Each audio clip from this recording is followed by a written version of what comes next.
साहेब, आपण आज नाशिकमध्ये आलेला होता, नगरसेवकांची स्वतंत्र बैठक घेतली, पदाधिकाऱ्यांची देखील घेतली, निवडणुकांनंतर पहिल्यांदा आपला नाशिक होता. नक्कीच साधारणपणे आपल्याला माहिती आहे की नगरसेवक सगळ्यांचे 15 आहेत, ते जनतेचे प्रश्न उठवत आहेत, खूप अग्रेसिव्हली उचलत आहेत आणि विरोधी पक्ष म्हणून काम करत असताना जे अनेक विषय ह्या शहरात आपण पाहतोय बघतोय आणि जी कुसबुस जनतेमध्ये आहे ती कुठच्या पद्धतीने उचलावी, काय नेमकं करावं ह्याच्यावर थोडं आमचं बसून चर्चा चाललेली. तसंच बाकीच्या पदाधिकाऱ्यांबरोबर अनेक विषयांवर चर्चा झाली. तसंच SIR जो होणार आहे त्याच्यावर देखील सखोल चर्चा झाली. सिंहस्थ कुंभमेळ्याची कामं सुरू आहे नाशिकमध्ये, अनेक ठिकाणी नाशिककर रस्ते झालेले आहेत. विकास कामांना कुठेतरी आता जर बघितलं तर मंदावस्थित विकास कामं आहेत. विरोधी पक्ष म्हणून नाशिक महानगरपालिकेत आपल्याच पक्षाने काही विशेष सूचना दिल्या आहेत का?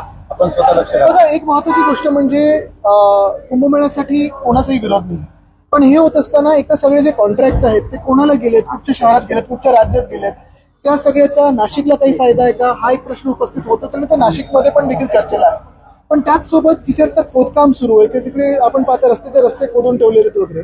आता पावसाळा सुरू झाल्यानंतर हे सेफ स्टेजला येणार आहेत का, पावसाळ्यापूर्वी सेफ स्टेजला येणार का, नाशिककरांना त्रास नाही होणार का ह्याची खात्री सरकार देऊ शकतं का, शासन देऊ शकतं का, किंवा जी काही समिती बनवली ते देऊ शकतं का, हा एक मोठा प्रश्न आहे. तसंच दुसऱ्या बाजूला आपण पाहतोय जागतिक परिस्थिती एक बाजूला, पण जी काही आर्थिक रणनीती ह्या सरकारने गेल्या 12 वर्षात अवलंबली होती त्याच्यात जी काही परिस्थिती आपल्या रुपयाची झालेली आहे किंवा अर्थकारणाची झालेली आहे, आज आपण त्याचा परिणाम भोगत आहोत.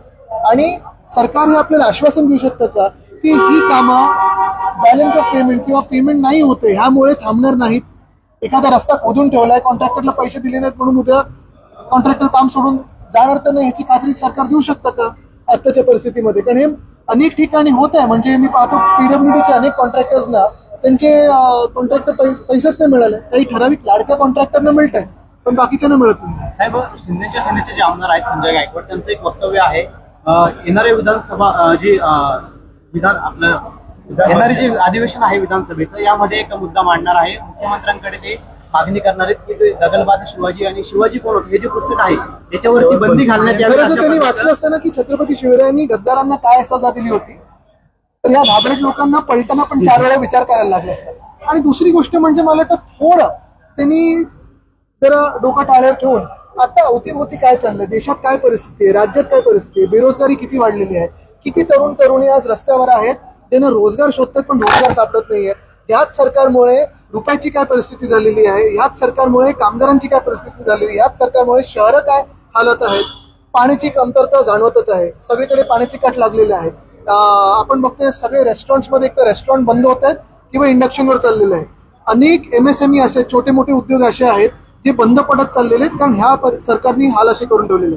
थोडं त्यांनी ह्या सगळ्या बाकीच्या राजकारणातून बाहेर पडून आज राज्यात काय परिस्थिती नेमकी ती बघावी आणि परिस्थितीबद्दल बोलावं, नाहीतर लोक यांना पळवून लावतील. अण्णा हजारेंनी काँग्रेस पार्टीचं देखील समर्थन केलेलं आहे. ठीक आहे, कधीतरी बोलतील काय. साहेब, मध्ये रिंग रोडची जे कामं सुरू आहेत त्या रिंग रोडच्या कामांमध्ये काही शेतकऱ्यांनी विरोध केलेला आहे. तोही महत्वाचा मुद्दा आहे. आपल्या पक्षाने संजय राऊत साहेब जेव्हा दौऱ्यावर होते त्यावेळी शेतकऱ्यांशी आपण पाहिलं असेल ते कलेक्टरकडे पण हो, आणि राऊत साहेबांनी जो विषय घेतला होता एका महिलेला घरी जाऊन पोलिसांनी मारहाण केली होती अधिकाऱ्यांनी पण.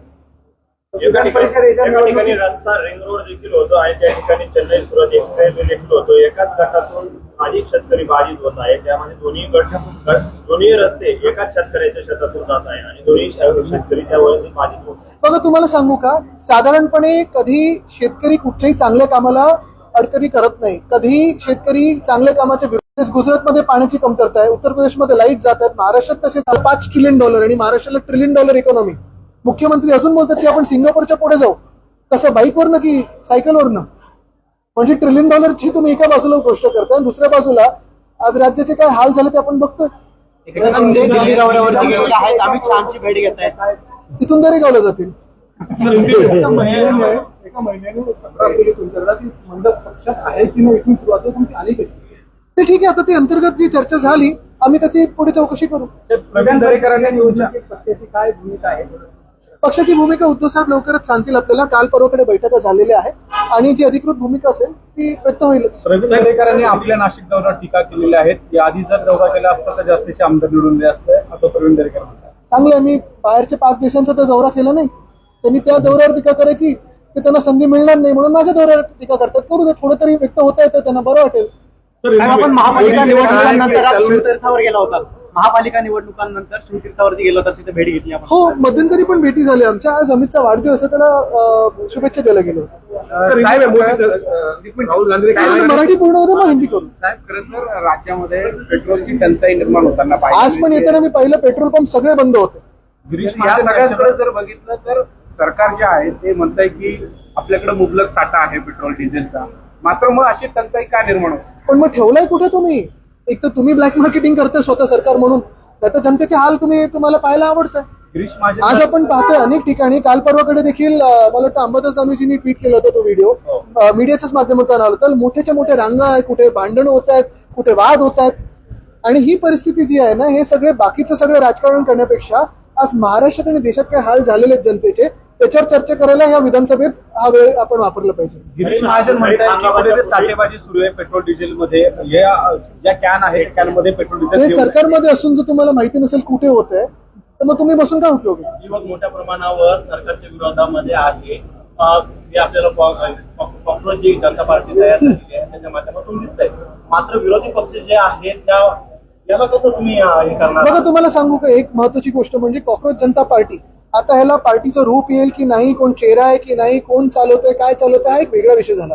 पण लोकांना व्यक्त होण्यासाठी एक मोठं माध्यम बनलं.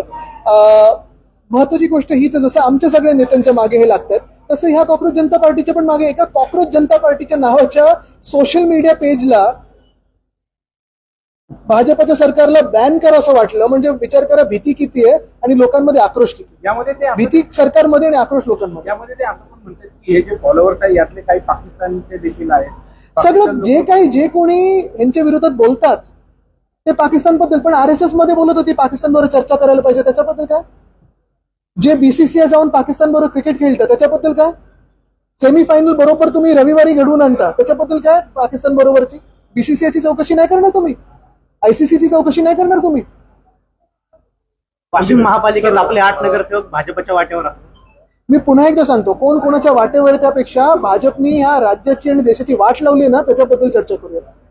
राहुल गांधी ने स्टेटमेंट दिया है कि मोदी सरकार 1 साल में गिर जाएगी, ऐसे कहा है उन्होंने कांग्रेस की मीटिंग में, तो क्या कहेंगे इसको? आपको कोई शक है उसमें? पेट्रोल डीजल के बारे में जो अभी पूरे देश में हालात है, तो आप उसको क्या हमारी जो पॉलिसी है उसका फेलियर मान रहे हैं या फिर जैसी वॉर की वजह से? वॉर अभी तो रुका हुआ है. सत्य परिस्थिति ये है कि जो वेस्ट एशिया या मिडिल ईस्ट हम जिसे कहते हैं, वो वॉर अभी तो रुका हुआ है. टेंशन बिल्कुल जारी है, लेकिन वॉर तो रुका हुआ है, थमा हुआ है.